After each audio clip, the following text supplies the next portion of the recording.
It's a customer service, customer facing people person job being an adjuster. I got down and I talked to him. I said, well, we already paid for your roof. And when he's done and you're happy, then we'll send you the second. I'm like, wow, that's pretty cool. Get your head in the claim. Do you want to know the single best thing that you can do for your career as an adjuster, whether you've been an IA for years or you just learned about it from this video? The signature networking event of the year is the National Association of Catastrophe Adjusters Convention, held at the first of the year, every year, for decades. Go to NACAadjuster.org right now and get registered for this can't-miss annual event. There's training, continuing ed for your licensing, and the most important thing, dozens of recruiters, team managers, VPs of HR, all the people who will be hiring you, and you get to sit down in front of them in person and interview. This is a big deal. People leave this conference with claims in their hands.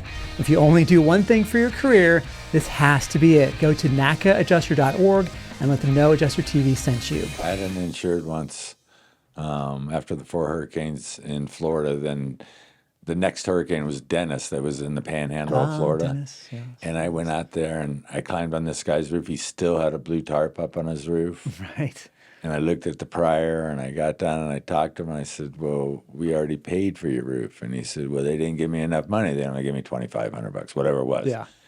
And I said, well, that was just the beginning. Once you get your roof, you get the rest of it. And he said, nobody's ever told me about that. Yeah. And I said, what did you do with that $2,500? And he said, I bought Christmas presents.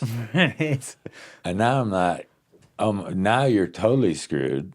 This was less than a year, so he was able to go back for recoverable depreciation, but now he's out $2,500 because he didn't have it to actually do it. Yeah, there's a pony in the backyard that's, you know. Yeah, yeah. And I, at the school, I drilled that into everybody's head. Here's an even simpler way, so you don't get caught up into trying to explain recoverable depreciation because nobody will understand it. Right. You're going to get 2 checks. The first one gets you started, and the second one's when it's done. Yeah. Yeah. And in between, the contractor's going to come up with money. And we don't want to give it all to you because you might give it to the contractor and he might not do a good job. Yeah. Or run away to the Cayman Right. Islands. We're here with you, for you. So you get the first check. That'll get you started. You'll be able to give that to the contractor as a down payment. Yeah. And then when he's done and you're happy, then we'll send you the second one. I'm like, wow, that's pretty cool. Yeah. Right? Yeah. And I don't have to go into, it's a total amount, less your recoverable depreciation is your actual cash value. And so there's a number in between. Well, some people will ask, well, how do you figure out how to split the check out? Well, and that's how if they asked, I'll Yeah. tell them that question, but most people don't. Yeah. But and back to what you said, in order to give somebody just the minimum little bit of information, you don't have to approve the claim or deny the claim or anything else. Just this is what's going to happen in the future. Yeah. There is only one company that provides E&O and general liability insurance solely to the claims industry, and that's Kaplik. And they even have drone and cyber coverages. Download the free guide all about the different kinds of insurance that you as an adjuster should carry at cplic.net/adjustertv. You can set some expectations. I climb up on the roof. It's a pretty nice house. I'm pretty sure you got a mortgage company on the house. Right? Yeah. So set expectations. Call your mortgage company. Tell them you have a hail claim. Find out what you need to do. Yeah. Well, they're going to spend 5 hours on the phone trying to get through the ring and the dialers, right? So that's something they can do in the next 2 weeks before they get the check. Yeah. Get out in front of that So one. it gives them something to do. Find a contractor. Pick one you like. Get his estimate. So when my estimate comes and his estimate, now we got time to start negotiating. Yep. And it's setting expectations and giving them something to do so they don't just sit by the mailbox every day for the next 3 weeks waiting for that. Yeah. Yeah. The expectations piece, fleshing that out. You're setting expectations by telling them what the overall process is going to be. We're splitting it into 2 checks. You get this one first, you get this one when it's done. That's expectations. Also, well, when's that going to happen, right? And that's something, if I'm sitting in orientation or if I get sent to a CAT site or whatever to do photo and scope, no matter what the role, if I do full claims or if I'm doing just like, oh, I'm only taking pictures, if I'm talking to the homeowner, I still want to be able to know what can I say to them that's going to be they should expect a call once this gets uploaded, to the cloud or whatever. The lead adjuster or whatever they call them, they're going to be calling you within 24 hours. The number one resource for damage identification books, trainings, and certifications is Hague Education.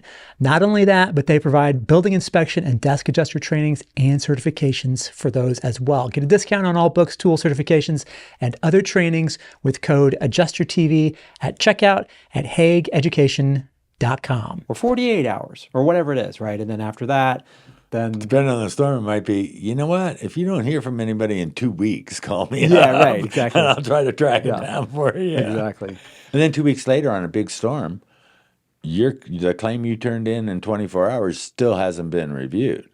That isn't my problem. Right, exactly. But that's the kind of things that happen. And when the insured calls back and is mad at us, you're like, it's been 2 weeks, I haven't got it. And you realize that kind of situation's happening.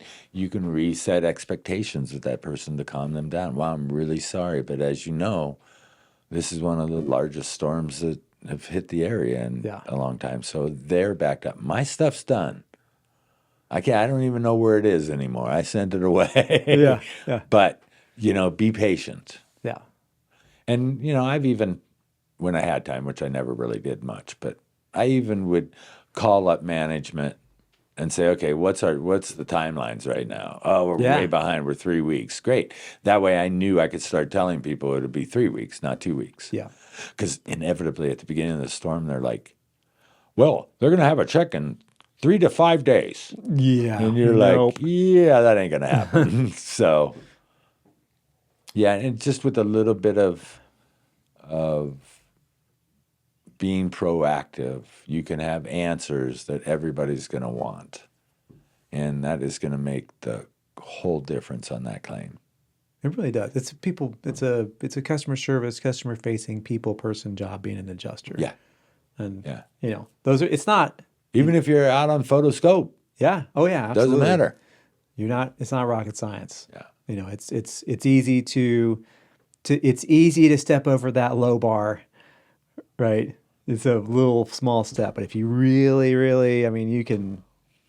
Yeah. It's not that hard to get in the top 10, 15% of adjusters. That's pretty what brings quick. you up. So exactly how much can adjusters really make? Find out in this next video right about here, and subscribe right here.